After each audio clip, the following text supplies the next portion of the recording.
इस चैनल व वीडियो के माध्यम से आज कक्षा 10 के प्रथम अध्याय भोजन एवं मानव स्वास्थ्य जो कक्षा 10वीं के अंक भार 4 का रहेगा, जिसका पूरा वर्णन हम जानेंगे। तो अध्याय का नाम देखिए, भोजन व मानव स्वास्थ्य। भोजन का मतलब हो गया कि हमारे शरीर में पोषक तत्वों के रूप में जो ग्रहण करते हैं और उसके माध्यम से हमें शरीर में ऊर्जा प्राप्त होती है, वो भोजन कहलाता है। और मानव स्वास्थ्य, ह्यूमन हेल्थ। अच्छा भोजन होगा तो हमारा मानव स्वास्थ्य भी अच्छा होगा, और भोजन अगर सही नहीं होगा तो हमारा स्वास्थ्य भी बिगड़ सकता है। ये नॉर्मली सबको जानकारी होती है। तो देखिए, भोजन के बारे में पढ़ते हैं।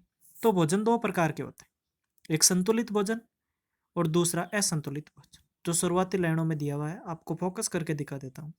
संतुलित भोजन का मतलब हो गया ऐसा भोजन जिसमें सभी पोषक तत्वों से युक्त हो, वो भोजन संतुलित भोजन कहलाएगा। कहने का मतलब ये हो गया कि एक ऐसा भोजन होना चाहिए जिसमें सारे पोषक तत्व एक निश्चित अनुपात में होने चाहिए, ना ही ज्यादा होना चाहिए ना ही कम होना चाहिए। उनका अनुपात जितना चाहिए उतना ही होना चाहिए, तब वो भोजन क्या कहलाएगा? संतुलित।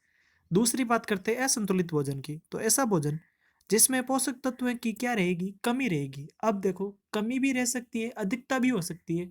मतलब ये हो गया कि उसका अनुपात क्या नहीं रहेगा? निश्चित नहीं रहेगा। तो आपको अंतर समझ में आ गया, संतुलित भोजन में असंतुलित भोजन।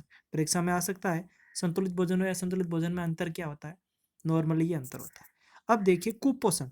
तो ज्यादातर बात कुपोषण की जाए तो ये असंतुलित भोजन का ही कारण है। कुपोषण का मतलब हो गया लंबे समय तक या अधिक पोषक तत्वों की क्या रहेगी शरीर में? कमी। तो हम किसका शिकार हो जाएंगे? कुपोषण का। आगे आता है विटामिन कुपोषण। तो देखिए, कुपोषण का मतलब किसी भी पोषक तत्व की कमी रहेगी, और विटामिन कुपोषण का बात करती तो किसकी कमी रहेगी? पोषक तत्व का नाम कह रहा है, विटामिन दे रहा है, तो विटामिन की क्या रहेगी? लंबे समय से हमारे शरीर में क्या रहेगी? कमी रहेगी। अब देखो, विटामिन के प्रकार दिए हुए, vitamin A B C D, normally आपने कक्षा 7th 8th में भी पढ़ा होगा। विटामिन ए, जिसकी कमी से रोग होता है रेतौंधी। रेतौंधी रोग के लक्षण क्या होते हैं?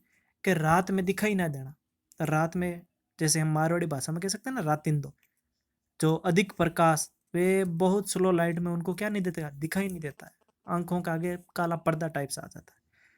उसका रोग क्या कहलाता है? रतौंधी रोग कहलाता है। फिर आता है विटामिन बी। तो बी ऐसे बहुत पार्ट है बी के भी। नॉर्मली हमारे 10वीं कक्षा में 3 पार्ट पढ़ेंगे। तो बी का पहला पार्ट B1, जिसको थायमिन कहते हैं, इसकी कमी से क्या होगा? बेरी बेरी रोग हो जाता है। बेरी बेरी का मतलब क्या हो गया? कि हृदय धड़कन का कम होना, पेशीय व तंत्रिकाएं क्या हो जाती है? हमारी शरीर की कमजोर हो जाती है। आगे पढ़ेंगे B2, जिसका राइबोफ्लेविन कहलाता है, जिसके कमी से राइबोफ्लेविनोसिस का होता है। इस रोग के लक्षण ये होते हैं कि मुख के किनारे व होठ की त्वचा का फटना। जो होठ के चारों तरफ की जो त्वचा होती है ना, वो क्या हो जाती है? फट जाती है। नॉर्मली सर्दी गर्मी जब ऋतु चेंज होती है तो ऐसा दिखने को मिलता है।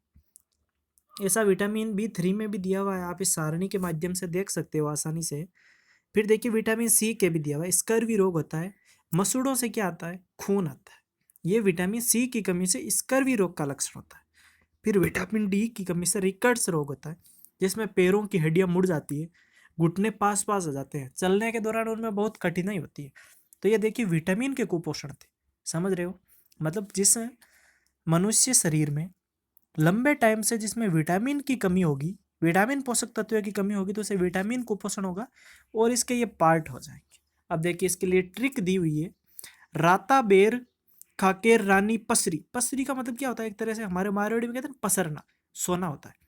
तो राता, ए का मतलब होता है राता, तो राता से लिया गया है रेतौंधी। फिर बेर से बेरी बेरी, फिर रानी, तो ये B2 का पार्ट हो गया। फिर पे से प्लेग्रा, B3 का पार्ट हो गया। सी से स्कर्वी हो गया। और डी, डी से रिकट्स हो गया, जिसे पसरी, प्लेग्रा स्कर्वी रिकट्स। अब देखिए, विटामिन के बाद बात करें तो प्रोटीन।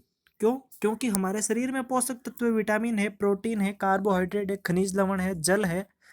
ये सब हमारे शरीर में पोषक तत्व होते हैं, और इनकी निर्भरता हमारे शरीर पर एक निश्चित अनुपात में रहनी चाहिए। तभी हमारे शरीर में भोजन जो जाएगा वो संतुलित कहलाएगा, और हमारा जो स्वास्थ्य होगा वो एकदम स्वस्थ होगा।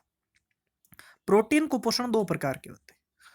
इसकी कमी से भी दो रोग हो सकते हैं, मतलब प्रोटीन की कमी से। अब देखिए कौन कौन से। एक तो एक्वासिकोर रोग होता है, जिसके कारण क्या होता है, लक्षण ये दिए हुए हैं, बच्चे का पेट फूलना, मतलब छोटे बच्चे होते हैं उनके पेट आगे आ जाता है, भूख उनको कम लगती है, त्वचा पीली हो जाती है, शुष्क काली धब्बेदार होकर फटने लगती है। तो त्वचा होती है ना, वो शुष्क काली हो जाती है और बच्चों के त्वचा फटने लगती है, धब्बेदार मतलब धब्बे लग जाते हैं उनमें। तो समझ गए आप लक्षण, छोटे बच्चों को बता रहे हैं। अब इसका रोकथाम कैसे कर सकते हैं? गर्भवती महिलाएं को संतुलित भोजन देना चाहिए। जब प्रेगनेंसी हो तब महिलाएं एकदम संतुलित भोजन करें। बच्चों को माँ का दूध देना चाहिए, बाहर का दूध नहीं पिलाना चाहिए। सबसे पौष्टिक आहार के रूप में बच्चों के लिए माँ का दूध ही एकदम सर्वोपरि रहता है। फिर बाद में प्रोटीन, वसा और ऊर्जा युक्त संतुलित भोजन देना। ये सब इस रोग को रोकथाम के कारण है। दूसरा, मरम्मस रोग, प्रोटीन के साथ साथ पर्याप्त ऊर्जा की कमी। अब देखिए अंतर क्या है, प्रोटीन कुपोषण में दो प्रकार के रोग होंगे, एक्वासिकोर और मरम्मस। उसमें सिर्फ प्रोटीन की कमी होगी, लेकिन इस मरम्मस रोग में क्या होगा, प्रोटीन के साथ साथ ऊर्जा की भी कमी होगी। अब देखिए इसका जो लक्षण है ना, इसके इफेक्ट है वो उसके एकदम डिफरेंट है। उसमें बच्चे का पेट फूल के आगे आ जाता था, लेकिन इसमें क्या चला जाता है, पीछे का मतलब हो गया दुर्बल हो जाता है, उसकी आंतें दिखने लगती है, शरीर सूख कर दुर्बल हो जाता है और आंखें कांतिहीन हो जाती है, मतलब उसके पट्टियां काली काली धब्बे टाइप से हो जाते हैं। ये दो चीज आपने पढ़ी। आगे आप देखिए खनिज कुपोषण। खनिज कुपोषण भी, खनिज हमारे शरीर में कैल्शियम है, लोहा है, आयोडीन है, ये खनिज पाए जाते हैं। इनको प्रमुख स्रोत का अर्थ मतलब हो गया ये कहाँ से प्राप्त किए जाते हैं। अब कैल्शियम कहाँ से प्राप्त किया जाता है, तो कैल्शियम कोई अलग से डिब्बा लेने की कोई ज़रूरत नहीं है। कैल्शियम हमें दूध से मिल सकता है, अंडे से मिलेगा, हरी सब्जियां कोई भी हो उसमें हमेशा कैल्शियम पाया जाता है। अगर ये चीज़ हमने पर्याप्त मात्रा में ना ली हो और कैल्शियम की कमी हो गई, तो देखिए जो रोग होगा उस रोग के क्या लक्षण हो जाएंगे, हमारे शरीर में हड्डियां व दांतों का क्या हो जाना, कमजोर हो जाना। फिर दूसरा आता है लोह तत्व। तो लोह तत्व को हम कैसे प्राप्त कर सकते हैं, अंडे से, मांस से, बाजरा से, ठीक है। अब लोहे की कमी होगी तो रक्त की कमी होगी, हमारे शरीर में लोहे की कमी बता रहा है तो ब्लड एकदम पॉइंट ठीक नहीं रहेगा और उसके रूप से हमें एनीमिया रोग होगा। एनीमिया रोग का मतलब होता है कि एक ऐसा रोग जिसमें लोहे की कमी हो और हमारे रक्त का धक्का बनना क्या हो जाता है, बंद हो जाता है। जैसे हमारे शरीर पर कहीं घाव लगा है, तो अगर एनीमिया रोग के शिकार हैं तो वो घाव निश्चित तौर से जल्दी ठीक नहीं होता है, मतलब रक्त का धक्का नहीं बनता, उसमें खून बहना बंद नहीं होता। फिर तीसरा आता है आयोडीन। तो हरे पत्तों वाली सब्जियों, जामुन, काला नमक, ये अगर खाते हैं तो हमारे शरीर में आयोडीन की मात्रा एकदम पर्याप्त रहती है।